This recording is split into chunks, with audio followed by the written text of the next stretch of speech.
Assalamualaikum warahmatullahi wabarakatuh. Kami mahasiswa Universitas Pendidikan Mandalika, Program Studi Teknologi Pendidikan, Fakultas Ilmu Pendidikan dan Psikologi.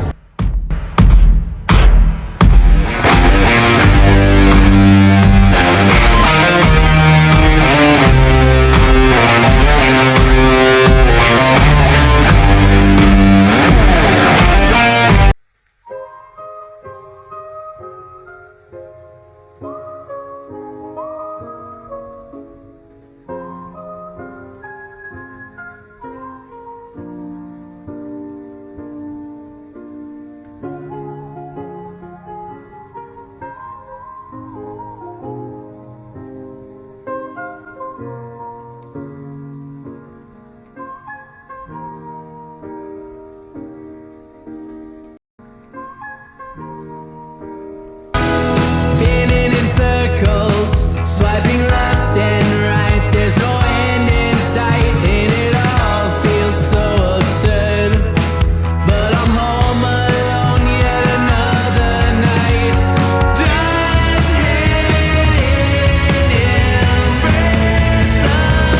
Hai guys, jadi video yang kami buat ini adalah salah satu syarat untuk memenuhi mata kuliah evaluasi pendidikan yang diampu oleh dosen Ibu Wiwin Kurniawati MPD. Di sini kami akan membahas materi mengenai 3 poin utama validitas. Yang pertama, pengertian validitas. Yang kedua, macam-macam validitas. Yang ketiga, faktor dan kegunaan validitas. Pengertian validitas. Validitas adalah suatu ukuran yang menunjukkan tingkat kevalidan atau kesahihan suatu instrumen. Prinsip validitas adalah pengukuran atau pengamatan yang berarti prinsip keandalan instrumen dalam mengumpulkan data. Menurut Nitko menyatakan bahwa validitas berhubung dengan interpretasi atau makna dan pengguna hasil pengukuran prestasi didik. Macam-macam validitas. Yang pertama ada validitas logis.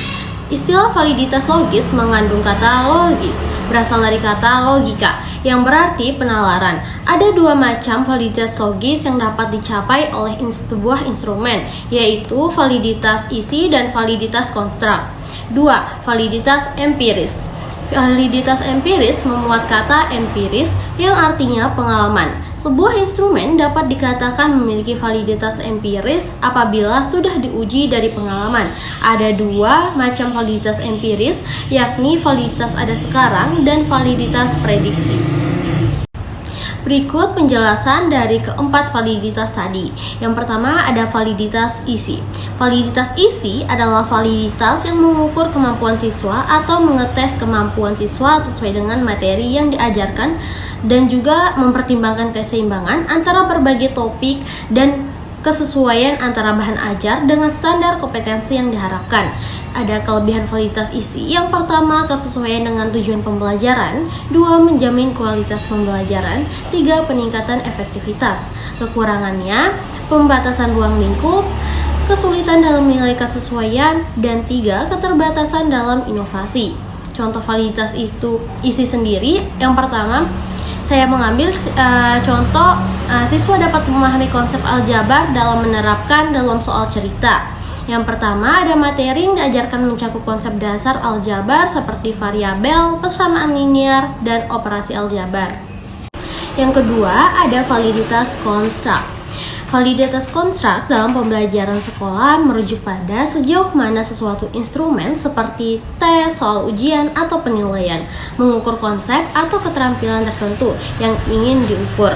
Sesuai dengan konstruk strategis yang telah ditetapkan, konstruk ini bisa berupa kemampuan kognitif, keterampilan, sikap, atau konsep tertentu yang diharapkan dikuasai oleh siswa. Kelebihannya, mengukur kompetensi yang tepat, meningkatkan akuransi penilaian, kesesuaian dengan kurikulum dan tujuan pembelajaran. Kekurangannya, sulit ditetapkan dalam praktik resiko instrumen terlalu fokus pada satu aspek saja. Contohnya, dalam pembelajaran sekolah ada mapel ilmu pengetahuan alam. Jika tujuan pembelajaran adalah untuk mengukur pemahaman siswa tentang konsep ekosistem, maka soal atau ujian harus dirancang untuk menilai pemahaman siswa mengenai hubungan antara makhluk hidup dan lingkungan, bukan hanya soal yang menguji pengetahuan tentang istilah atau definisi ekosistem. Yang ketiga, ada validitas ada sekarang. Validitas ada sekarang lebih umum dikenal dengan validitas empiris. Sebuah tes dikatakan memiliki validitas empiris jika hasilnya sesuai dengan pengalaman. Jika ada istilah sesuai, tentu ada dua hal yang dipasangkan dalam hal ini. Hasil tes yang dipasangkan dengan hasil pengalaman. Pengalaman selalu mengenali hal yang telah lampau, sehingga data pengalaman tersebut sekarang sudah ada. Kelebihannya, relevansi dengan kondisi saat ini, tidak bergantung pada data masa lalu, meningkatkan akuransi pengukuran. Kekurangannya, terbatas pada waktu tertentu, pengaruh faktor eksternal tidak diperhitungkan. Contohnya, seorang guru ingin mengetahui apakah tes sumatif yang disusun sudah valid atau belum. Untuk ini diperlukan sebuah kriterium masa lalu yang sekarang datanya dimiliki, misal nilai ulangan harian atau nilai sumatif yang lalu. Dan yang terakhir ada validitas prediksi. Validitas prediksi yaitu tes yang memprediksi apa yang akan terjadi di masa mendatang, dilihat dari tes yang dilakukan, namun tidak selamanya seperti apa yang dilakukan pada tes prediktif ketika masuk di perguruan tinggi. Validitas prediktif menunjukkan pada pengertian pembuktian apakah skor alat tes yang diujikan kini mempunyai kaitan atau kemampuan. Kelebihannya memungkinkan untuk mengukur akuransi instrumen dalam memprediksi yang relevan. Dua, sangat berguna untuk mengambil keputusan berbasis data. Kekurangannya memerlukan waktu yang lama untuk mengumpulkan data dan dipengaruhi oleh banyak faktor eksternal yang tidak dapat dikontrol. Contoh validitas prediksi. Misalnya, apa yang terjadi pada penerimaan peserta tes berdasarkan hasil tes seleksi setelah mereka lulus SMA.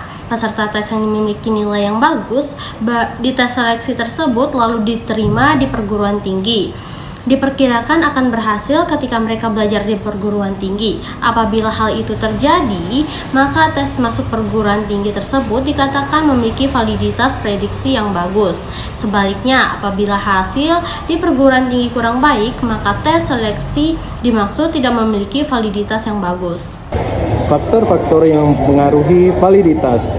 Faktor yang berasal dari dalam tes. Yang pertama, arahan tes yang disusun dengan makna tidak jelas sehingga dapat mempengaruhi validitas tes. Yang kedua, kata-kata yang digunakan dalam struktur instrumen evaluasi tidak terlalu sulit. Yang ketiga, item tes dikonstruksi dalam jelas. Yang keempat, tingkat kesulitan item tes tidak dapat dengan materi pembelajaran yang diterima siswa. Yang kelima, waktu yang dialokasikan tidak tepat. Hal ini termasuk kemungkinan terlalu kurang atau terlalu longgar. Yang keenam, jumlah item terlalu sedikit sehingga tidak mewakili sampel. Yang ketujuh, jawaban masing-masing item evaluasi bisa diprediksi responden. Faktor-faktor yang mengaruhi validitas. Faktor yang berasal dari administrasi dan skor tes. Yang pertama, waktu pengerjaan tidak cukup sehingga responden dalam memberikan jawaban dalam situasi tergesa-gesa. Yang kedua, adanya kecurangan dalam tes. Yang ketiga, pemberian petunjuk dari pengawas yang tidak dapat dilakukan pada semua responden. Yang keempat, teknik pemberian skor yang tidak konsisten. Yang kelima, responden tidak dapat mengikuti petunjuk yang diberikan dalam tes standar. Yang keenam, adanya joki, orang lain bukan siswa, yang masuk dalam menjawab item tes yang diberikan. Faktor yang berasal dari jawaban responden. Seringkali terjadi bahwa interpretasi terhadap item-item tes evaluasi tidak valid karena dipengaruhi oleh jawaban responden daripada interpretasi item-item pada tes evaluasi. Kegunaan validitas menurut Ari Kunto. untuk menghindari pertanyaan yang kurang jelas. 2. Untuk meniadakan kata-kata yang terlalu asing atau kata-kata yang menimbulkan kecurigaan. 3. Untuk memperbaiki pertanyaan-pertanyaan yang kurang jelas, menambah item-item yang diperlukan atau menghilangkan item-item yang dianggap tidak relevan. 4. Untuk mengetahui validitas kuesioner tersebut. Nah, itu guys penjelasan materi tentang mengenai validitas. Udah paham belum dengan materi mengenai validitas? Nah, sekian penjelasan materi mengenai validitas dari kelompok kami. Wassalamualaikum warahmatullahi wabarakatuh. Bye guys.